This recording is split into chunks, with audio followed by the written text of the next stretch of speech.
नमस्कार, आप सुन रहे हैं अपना रेडियो 96.9 एफएम। मैं हूँ प्रियंका आपके साथ। अभी आप सुनेंगे एक फीचर जो कि आधारित है हमारे रिश्तों के ताने बाने पर। जब ममता की डोली उठी, उसके पिता ने सलाह दी कि बेटी, लड़की की डोली तो मायके से उठती है, लेकिन अर्थी ससुराल से। ममता को ये बात उस समय समझ न आई। वो तो बहुत से छोटे बड़े सपने संजोए ससुराल में आई थी।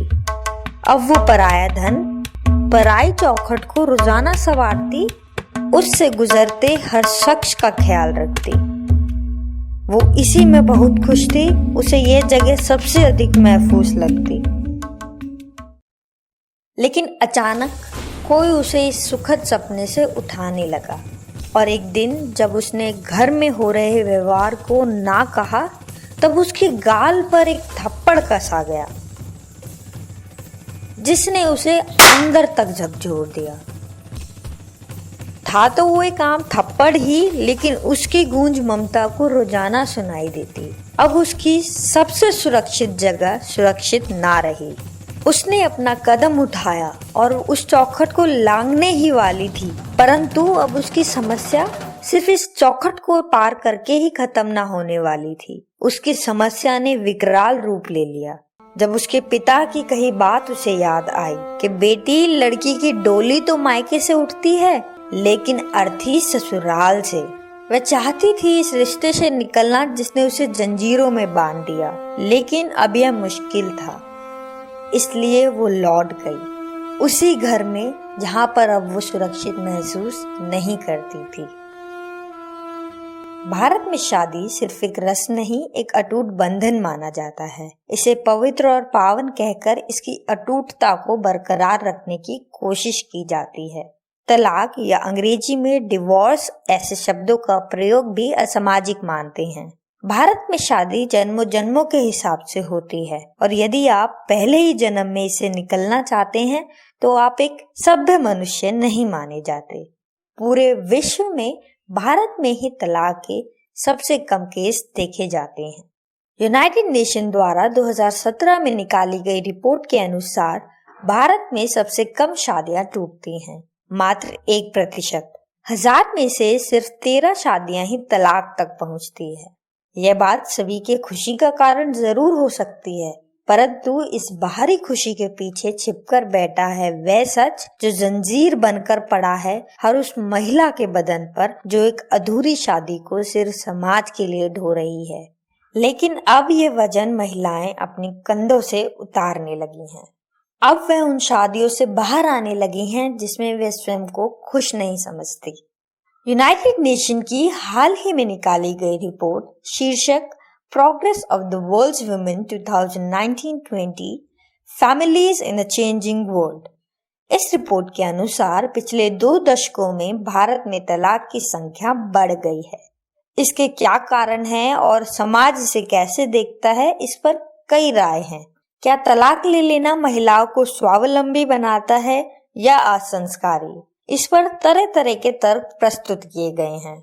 ऐसा ही एक सर्वे किया गया अपना रेडियो की टीम द्वारा, जिसमें अलग अलग वर्ग और उम्र के महिलाओं और पुरुषों से पूछा गया कि तलाक के क्या कारण हैं और वो इसे किस प्रकार देखते हैं। Hello, my name is Ablash and I'm currently a video editor here, IMC, and I'm unmarried.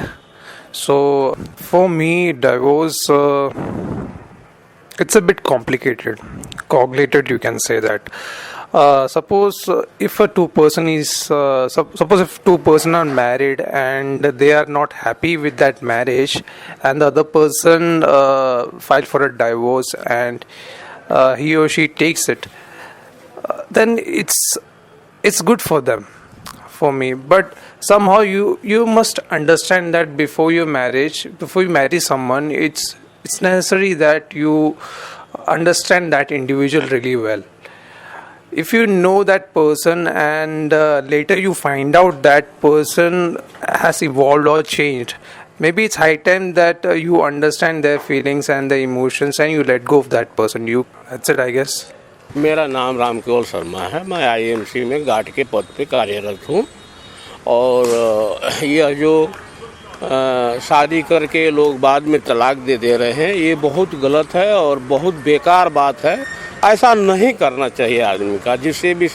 जिसका हाथ पकड़ो वो जीवन भर उसका निर्वाह करो। गलती सही तो सबके में होती है, इसका मतलब ये नहीं कि उसका साथी छोड़ दो। Hello, my name is Apurva Bhardwaj. I'm unmarried. The reason behind increasing divorce rates in India is, first of all, that more and more women are getting educated. So they know that they won't settle for anything less than what they deserve. Second, they're independent. Most of them are working, especially in urban areas. So that fear of sustainability, of how will you sustain without a husband, even though if your marriage is failing, no matter if your husband treats you badly. So now you can live on your own. You can tend to your children if you have any. So education and this employability factor plays a big role in increasing divorce rates in India. And I feel it's a very subjective thing to say कि divorce मतलब होना चाहिए नहीं होना चाहिए. I mean it depends on the individual what they feel is the best decision. If you can make a marriage work, because what I feel is all relationships work on certain amount of compromise. But if it goes beyond that, then I think that you should call it quits. My name is Ankit and I'm a student of English journalism, and I'm single. See, when it comes to marriages, so there is this term called as marriage anachronism. I mean, that means that how marriage, earlier what used to happen, that women were usually dependent on man, for food and all the needs. Women were usually dependent on man.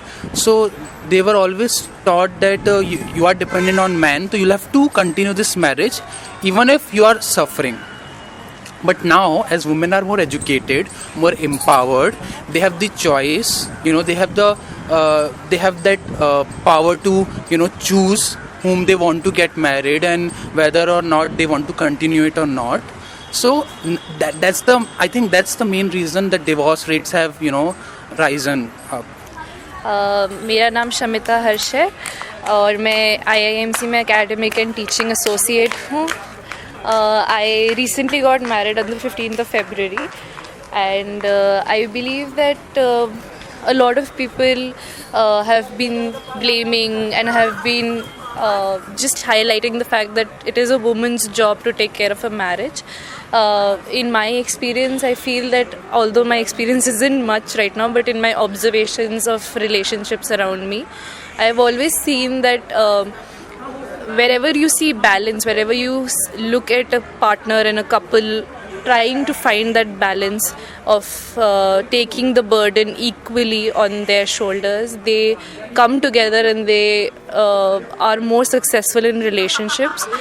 Wherever there is some communication gap, wherever there are negatives in the society creeping in from either end of the partner, I'm not saying that it's only men who do this, although men tend to fail women more in marriages and relationships, but whenever one or the other fails to trust or fails to confide or fails to share that equality with each other, then that is where I feel that relationships and marriages tend to fail.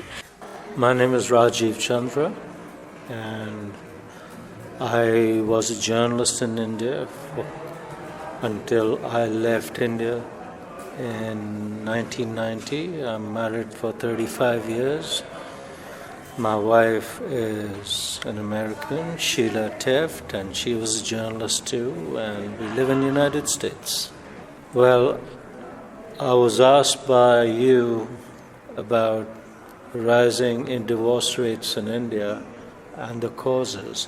Well, I wouldn't call it increase in divorces. I would only call it a change in the relationships as how men and women perceive each other in the role as a couple and also a part of a society which is different from their parents.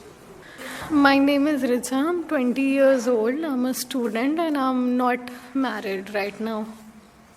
I think divorce rates are increasing because लोग अभी बहुत aware हो रहे हैं कि slightest hint of बदतमीज़ी, insult या फिर वायलेंस पे वो सेपरेट हो जाते हैं, which I think is a good thing and we should really not worry about the increasing divorce rate अगर ये मैरिज में वायलेंस को, इंसल्ट को, डिसरेस्पेक्ट को कम करता है तो।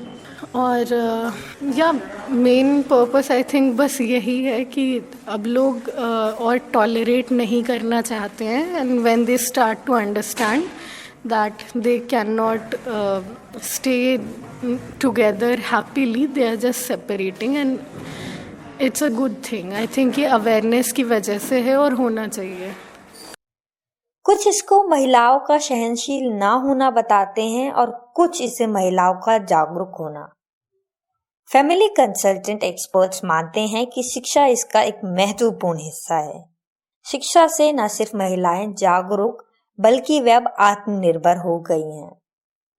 पहले अशिक्षित होने के कारण महिलाएं पूरी तरह से पुरुषों पर आश्रित थी, चाहे वे आर्थिक तौर पर हो या मानसिक तौर पर हो।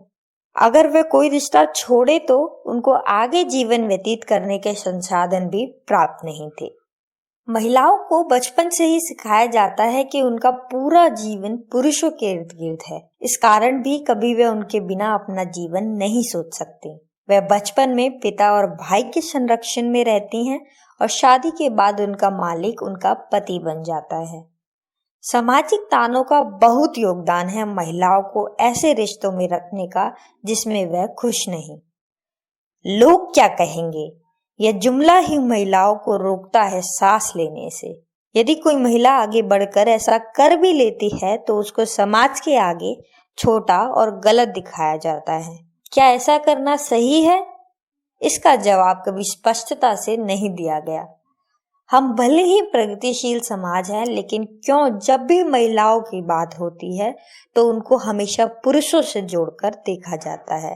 एक आदर्श शादी की परिभाषा आज तक नहीं लिखी गई, परंतु ये स्पष्ट है कि शादी को जोड़कर रखने का सारा भार सिर्फ महिलाओं पर ही आता है। परिवार में अनुज से लेके अग्रज तक को खुश रखना सिर्फ महिलाओं का ही दायित्व होता है। यहीं से शुरू होता है महिलाओं का स्वयं को अंत में रखना, स्वयं को कम महत्वपूर्ण समझना। ऐसे में यदि कोई महिला खुद को इज्जत और महत्व देना चाहती है तो इसमें क्या गलत है? यदि वह यह समझती है कि एक पुरुष के बिना भी एक अच्छा जीवन जी सकती है तो इसमें क्या गलत है? सभी रिश्ते दोनों तरफ से बुने जाते हैं, तो ऐसे में सिर्फ एक पक्ष से उसे पूरा बुनने की उम्मीद क्यों की जाती है?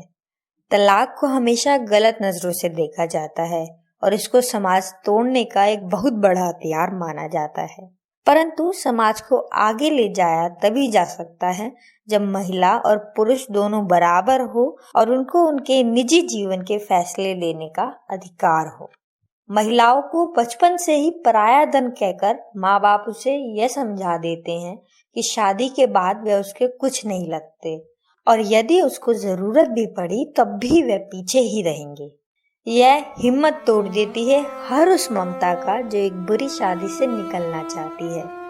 अब ममता का नया मालिक ही उसको जीने या मरने का हक दे सकता है, क्योंकि पुराने मालिक ने उसे छोड़ दिया। अब शायद उसकी अर्थी ही बोलेगी कि वे कैसे रही उस घर में जिसमें उसकी नामंजूरी को ना थी। अभी आप सुन रहे थे एक फीचर। ऐसे ही फीचर्स को सुनने के लिए जुड़िए अपना रेडियो 96.9 FM के साथ। धन्यवाद।